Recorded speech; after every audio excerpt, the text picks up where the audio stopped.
This is still your weekend, coming to you from NTA Entertainment. Now let's talk about something. You get a good education, you graduate, you're looking for a white-collar job, and somehow it doesn't come and you get frustrated. Now there's something called entrepreneurship, and this is something that many young people are encouraged to get into.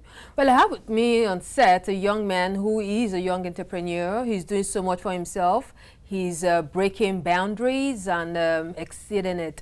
He's going to tell us so much about himself, being an entrepreneur, and the many projects, well, maybe a few of the projects he's into.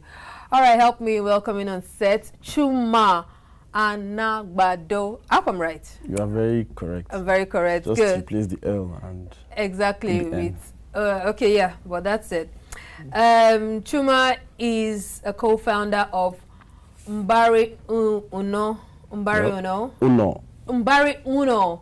I like calling it Uno, like numero uno. Okay, that's Uno. number one. That's number one. Okay, Mbari Uno. Tell us. Uno is house. Uno is house. Yeah. Mbari is collaboration.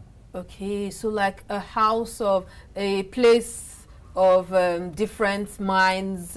Just coming together. I mean, two heads are always better than one. So it's just collaboration, coming together to do something. Okay, before we talk about this is not the first project, first initiative you are getting into, right?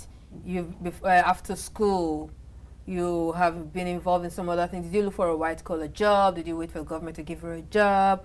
How did you find yourself where you are today? Yes, actually, I did a white-collar job. I did advertising for about 10, 11 years. Oh, okay. Going through the ranks, and then before I moved on to what I was doing after, of course, increasing my education. So yes, this is not the first thing I'm doing. Okay, and for many young people, getting to start off something on their own, it's always it's scary. It looks like one Herculean task, one difficult to reach thing. How did you surmount that? I wouldn't say that I've surmounted that. It's always a work in progress.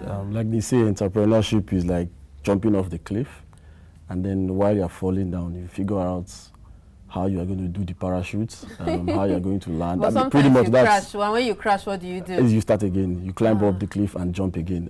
The thing is, it's not easy. It's not easy bringing a dream to life. It's something that requires a lot of tenacity, a lot of bearing pain. It's not easy, but the rewards are. It's like a woman in labor. Oh. It's painful, but when you hear the cry of the baby, it tends to erase. The cry of the baby now is which one of them? Smiling to the bank, or is the cry of the baby is when people appreciate? A mix of it. Right? So it's the bank alert is the always bank nice. Alert, I know, right? But most importantly, seeing that dream come to life, and then having a set of human beings, a group of persons working, and you just realize that you've empowered them, you've given them a livelihood source. Okay, let's go on to talk about Mbari Uno. Tell us about it. It's a firm. Is it a virtual business, a virtual initiative? What exactly is it about? In summary, if you're going to explain to a very lay person, how do you explain this? Okay, it's a social enterprise. Okay. Pure and simple. It's about solving everyday problems. It's about looking at the society and trying to make life better in very simple terms. Okay, can you come down and give us a practical example of something every day? There's this project that some guys did in Kenya, a village that women had to trek about 10 kilometers downhill to go and log water. Yeah? Okay. It's a bit expensive having to pipe water uphill to the community. And what they did was to, after being engaged in a process of analyzing this problem and seeing how it can be solved, they did a prototype of a rolling container of sorts. So the container is not, it doesn't have a handle that you carry or you put on your head. Okay. But it has a hole in the middle.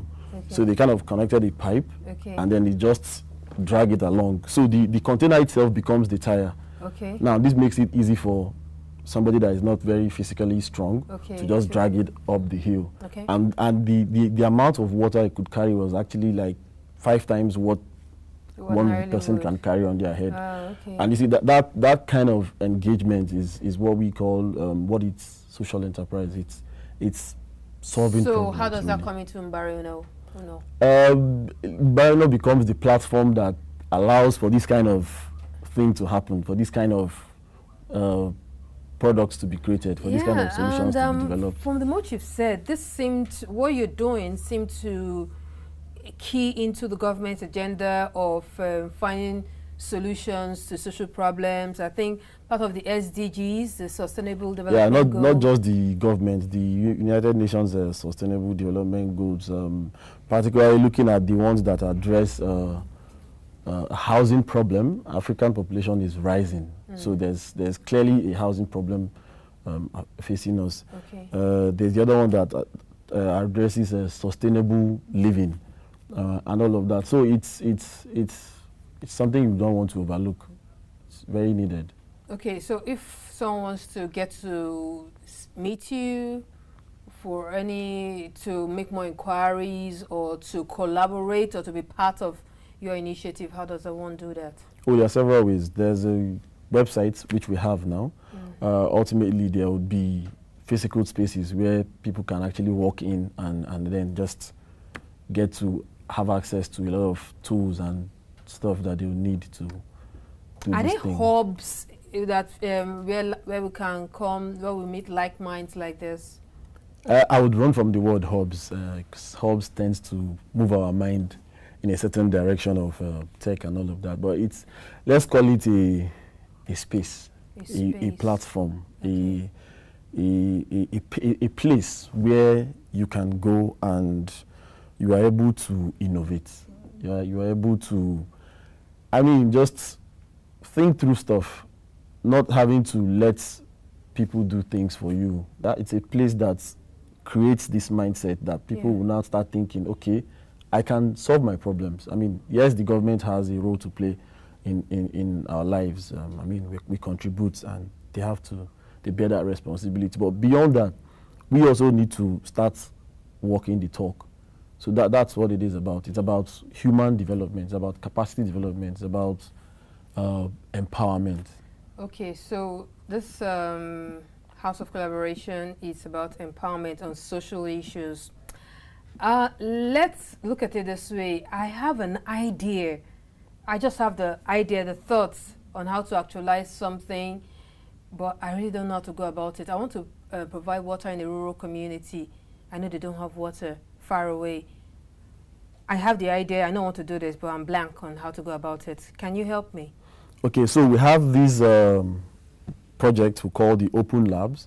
The Open Labs is an open collaborative platform where we bring similar issues like what you've just said, and then we'll go to that community, engage the people, the stakeholders, and then just walk them through a process. It's getting them to think and pinpoint those things that are actually the issues and fine-tune and see where we can make amends. And it's generally about making things better.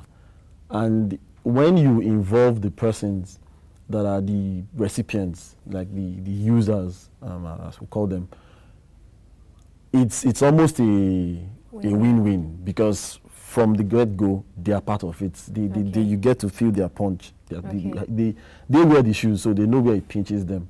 So we bring them in, and you walk them through the process. And at the end of the day, going through that, throwing that part, you just pick up the solution. It's almost, it sounds simple, but it's... Okay, well, if really Nigerians can, in different sectors of life, can embrace something like this, get involved in your own problem-solving situation, I guess it's going to be a whole lot better place.